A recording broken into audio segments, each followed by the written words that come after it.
So I just found a WSP-9 build that, oh my lord, I'm not sure why I'm not seeing a lot of people use it, but y'all should really check this thing out.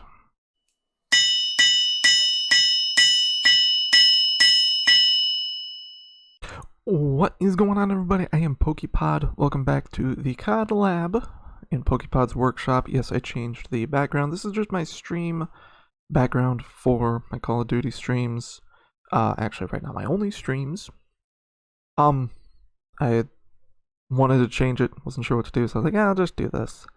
So today, I want to show off this WSP-9 build that I made. That this thing is very potent. I was really enjoying just using the Molten Mire blueprint that came with the Battle Pass, but after I max leveled the gun, I wanted to mess around with some stuff, and I think I found something that a lot of people might be sleeping on. So before we kind of talk about all the little bits and pieces of this build, something you need to do first is have the Broodmother 45 aftermarket part unlocked for the WSP-9, which means max leveling it, but also unlocking it through the Armory. This is going to completely change the gun basically to an assault rifle, like the description says. The biggest thing about it is the damage profile jumps about 15 to 16% for every single part of the body. So you're already looking at good damage for an SMG, but now you're looking at really good borderline AR damage. Now this thing will hurt you a little bit. It cuts your ammo down to 22 rounds. I believe 25 was the starting for the base WSP-9, so cuts a few rounds off, but as you're gonna learn, it's not gonna matter. So that's just one piece of the build. This will harm, well, I shouldn't say harm, but it will take away your ability to equip mag size, ammunition type, and an underbarrel. All of those are used in the Broodmother aftermarket, so it's going to limit you a little bit. But the next piece of the puzzle, or next piece of my puzzle, is the VLK LZR 7 milliwatt laser. This will help your aim stability, ADS speed, and your sprint to fire speed. The one really bad thing about this build, or while using the aftermarket kit, is your ADS speed gets affected a lot, and you need to kind of level that out.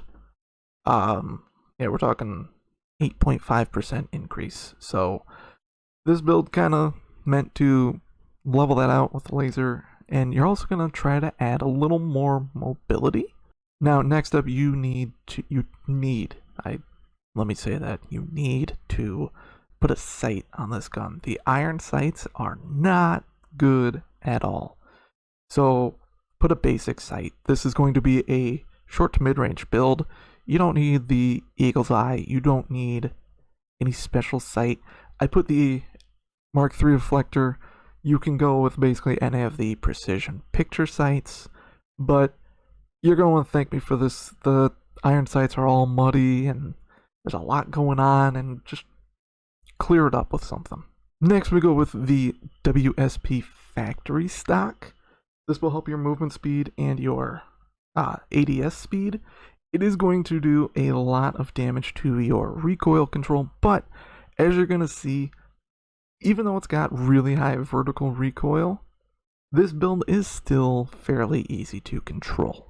Now, the final piece of the puzzle is the Marauder grip. This is going to help you with your recoil control. It's going to help mitigate it a little bit.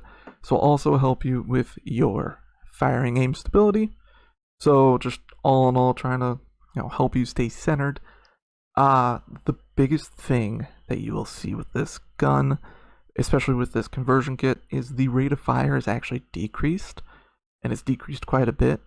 but that actually helps to mitigate the recoil.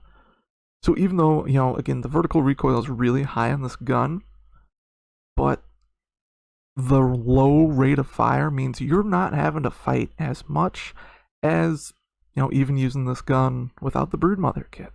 So I'm going to show you what this gun can do now with the finished product. As you can see, that clears it up a lot with that sight.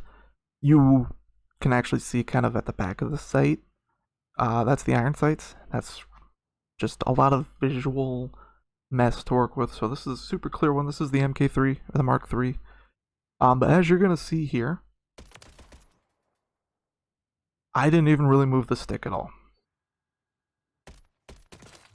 I don't know why I fired that single. But you don't need to move. You're not going to shoot that far, but you do have to deal with a little bit of a bounce as you go further out. But up close, this is very controllable. I'll even show you on the wall here. You can even see at the beginning there, I really overcorrected. This is without me, I'll show you. Take my thumb off the stick. Gonna bring, there we go. Bring the stick in, or bring the controller in so you can see I'm not touching anything. That's a very controllable spread. Even though the vertical recoil is incredibly high with this build, it's at 120. It's super easy to control, and again, I think that's because of the lowered rate of fire. And I mean, we can even throw 3 plates on, and at this range, it's very, very...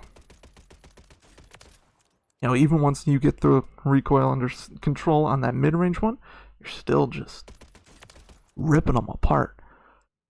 Now, the ammo type has changed from a 9mm to a 45, so that changes things quite a bit, but the Broodmother, oh my lord. So that is my WSP-9 Broodmother build. I think this is going to be my go-to as a secondary in Search and Destroy. I had been using the Molten Mire, but this thing is just slapping. I'm not sure why I haven't been putting much time into this beforehand. I took advantage of the double XP that's going on right now, which, by the way, didn't even say it at the start. Happy holidays. This is going to go up probably after Christmas, but hi, happy holidays. Taking advantage of the double XP that they put on for this period, and this thing's maxed out. This thing is good to go. I'm so happy. I haven't heard much about this gun. Hopefully people start to pick up on how good this thing is. The SMGs in Modern Warfare 3, for me personally, have just been pretty meh. And I know I've heard about that from some people in my community, that it's kind of boring, using these. None of them are really good. The Fennec's still good. The ISO 9mm is still good. The Lockman, the MP5, also the Lockman Shroud, those Modern Warfare 2 SMGs, which were kind of the strong suit, I think, of Modern Warfare 2. Those are all still really good, but these Modern Warfare 3 SMGs are kind of meh, but this is kind of going to change things, I hope. So thank you so much for watching this. I really appreciate it. Thank you so much for the love on the other videos. When they release when they fix the bug where you can't use the tier conversion kit, I just did a video on a couple tier builds that I've made. When they release that, which hopefully is soon, because I have it unlocked, but of course I can't use it, because Call of Duty, I'm going to make a video probably on that, because that apparently turns this thing into a monster. So keep an eye out for that. Thank you guys so much. Happy holidays. I'm going to say it now. And I will see you all in the next video.